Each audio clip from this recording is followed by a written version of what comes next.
हाजिज जाना शुरू हो गए हैं, बिस्मिल्लाहिर्रहमानिर्रहीम। और लेट्स डिकोड हज। दो तीन बातें, दो तीन डिफरेंट एस्पेक्ट से आज मैं आपके सामने रखने लगी हूँ।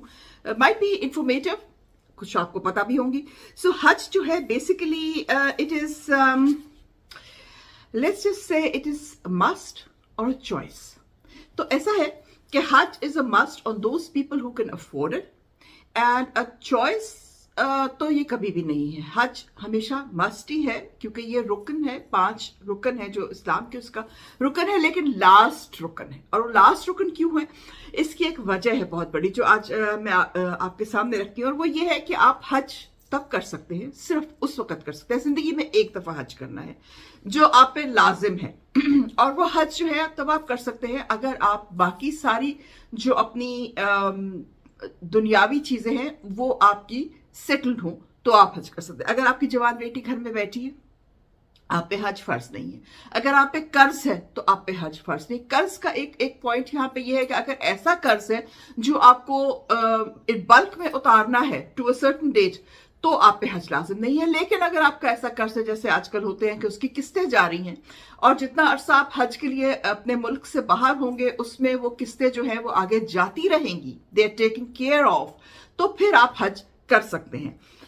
और दूसरा ये है कि आपको हज पे कब जाना चाहिए। तो हज पे आपको तब जाना चाहिए जब लेटेस्ट, जितनी जल्दी हो सके, जितनी यंग उम्र में आप हज कर लेंगे उतना बेहतर है। लेकिन इसके साथ ये है कि आपको वीजा चाहिए वहां का, आपको परमिशन चाहिए, आपके मुल्क की, आपके मुल्क के सरबराह की परमिशन चाहिए। उसके बगैर आप हज पे नहीं जा सकते। औरतों के लिए ये है कि उनको महरम चाहिए। आजकल बहुत फैशन निकल आया है, बल्कि सऊदी अरब ने तो ये कह भी दिया है अब कि हज जो है वो औरत कर सकती है। I mean she can come and perform उमरा एंड ऑल। अल्लाह ने इजाजत नहीं दी, हुक्मरान ने तो दे दी, लेकिन अल्लाह ने इजाजत नहीं दी। औरत महरम के बगैर ना उम्रा कर सकती है ना हज कर सकती है। जो ये आजकल नया प्लान निकला हुआ है कि जी ग्रुप्स में औरतें मिलके चली जाती हैं, दैट इज वो एक बंदा उनका महरम बन जाता है। नहीं, इट इज नॉट। महरम सिर्फ 4 महरम है, आपका वालिद, आपका भाई, आपका मियाँ और आपका बेटा। इनके अलावा आपके महरम जो है वो आप नहीं जा सकते उनके साथ। तो ये एक टेक्निकल सी बात थी, मैंने कहा मैं यहाँ पे जरूर कर दूं, क्योंकि ये फैशन है आजकल बहुत ज्यादा हज पे। अब आप हज पे जा रहे हैं, तो हज पे जाने लगते हुए तो हमारे लोगों में ये बहुत एक फैशन ही बन गया हुआ है कि वो एक लिख देते हैं फेसबुक पे कि जी मैं जा रहा हूं, मुझे माफ कर दीजिए। ऐसा नहीं होता। आपको जब हज पे जाना है तो अगर आपको पता, इंसान को पता ही होता है, चाहे वो माने या ना माने अपने आप से, उसको पता होता है उसने किसके साथ ज्यादती की।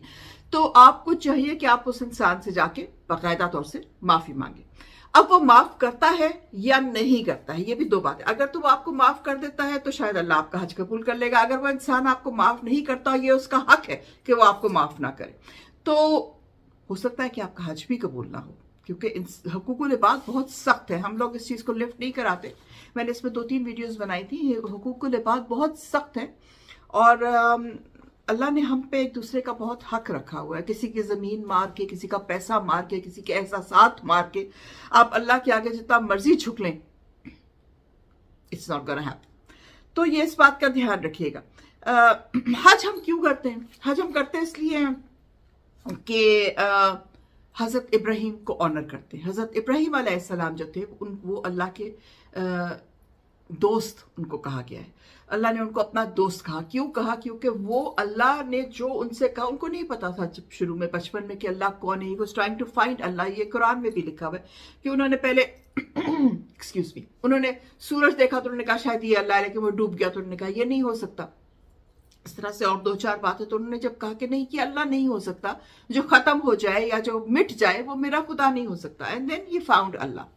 और वो अल्लाह के इतने करीब। और हजरत इब्राहिम अलैहिस्सलाम is one of the profits जिनसे अल्लाह ने बहुत सख्त इम्तहानात लिए हुए हैं, और वो मानते थे अल्लाह की बात को। उन्होंने कभी पूछा नहीं वाई।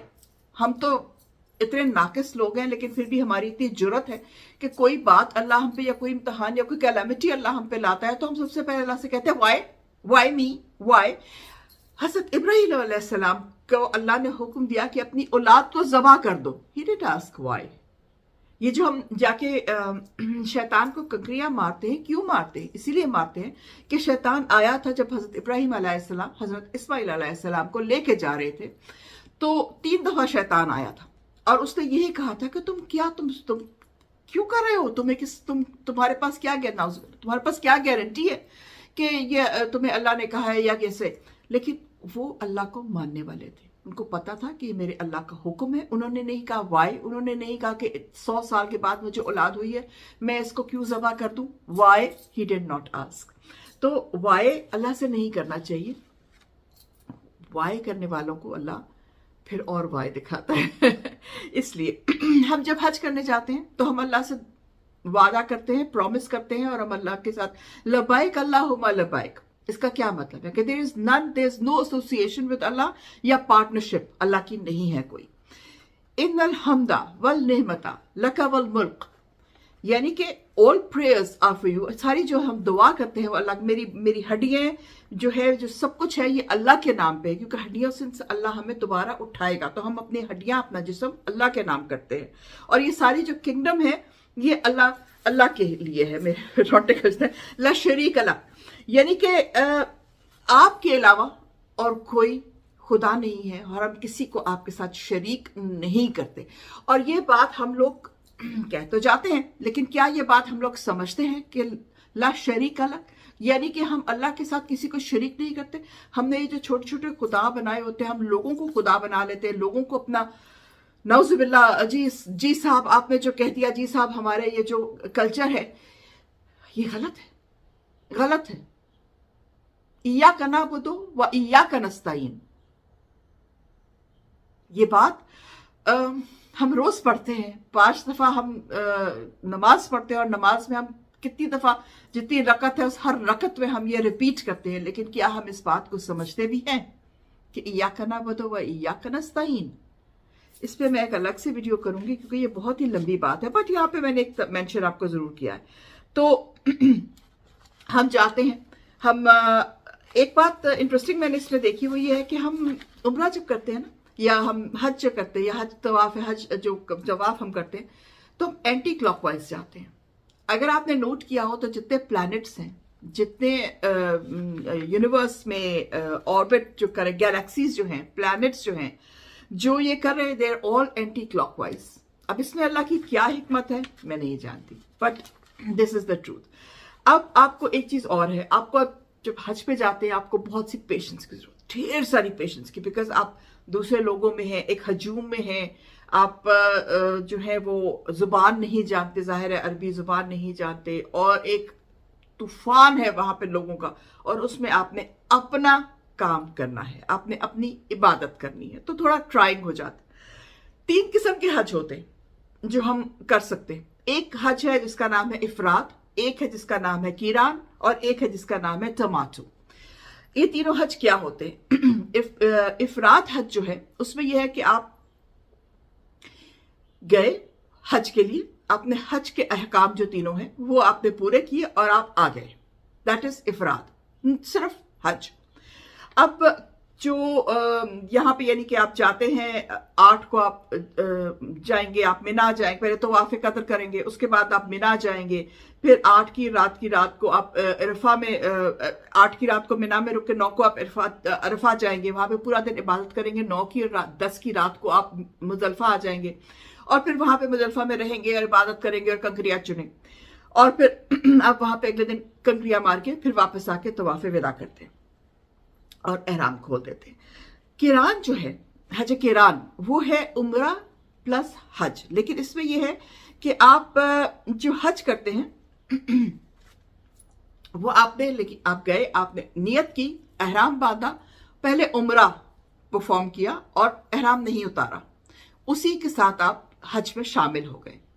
तो ये मतलब अगर टाइम ज्यादा नहीं है तो ये होता है हज किरान। और अगर हज तमातु है तो उसमें यह है कि आप जैसे पहले चले गए, कुछ हफ्ता पहले आप हज से चले गए हैं, आपने जाके वहां पे उम्रा किया, उम्रा के सारे रिचुअल्स किए और एहराम उतार दिया, उतार के आपने नॉर्मल कपड़े पहन लिए, उसके बाद आपने दोबारा नियत की और हज की नियत से दोबारा से एहराम पहना। तो उम्रा अलग किया, उसका अलग सवाब है, और फिर हज अलग किया, वो अपने सवाब के साथ है, तो वो हज तमातु कहलाता है। और हज का बेसिक मकसद क्या होता है? हज का बेसिक मकसद ये होता है कि हम अल्लाह से कनेक्ट करें, रिकनेक्ट करें अल्लाह से। और हम वहां पे ये मत, क्योंकि मैं वहां पे ये भी देखती हूँ लोग तस्वीरें बना रहे हैं और नीचे शिकायत होती हैं लोगों की। देखिए, आप वहां पे तफरी करने तो गए नहीं हुए, आप किसी रिजॉर्ट पे तो गए नहीं हुए। हालांकि सऊदी गवर्नमेंट ने बहुत आसान कर दिया है। आई रिमेम्बर माई नानी टेलिंग अस कि क्या क्या मुश्किलात होती थी हज में, अब तो बहुत आसान हो गया है। बट एक डिफरेंट कंट्री है और एक हजूम है इतना ज्यादा, उसमें हर बंदा आपको प्लीज नहीं करेगा। लोग गुस्से में आए होते हैं, हर बंदा डिफरेंट हालात से गुजरा होता है। किसी ने दवाई नहीं खाई हुई, उसका दिमाग फिरा हुआ है, किसी ने कोई वैसे ही ज्यादा जल्दी इरिटेट हो जाता है, कोई किसी को एंग्जाइटी प्रॉब्लम है। तो हर बंदा अपनी अपनी प्रॉब्लम्स के साथ वहां गया हुआ है। वहां लोगों को जज मत कीजिए, अपने आप को अल्लाह से कनेक्ट कीजिए। जो आपका पर्सपेक्टिव है ना, उसको उल्टा कर दीजिए। You are the most important person, you are connecting to Allah.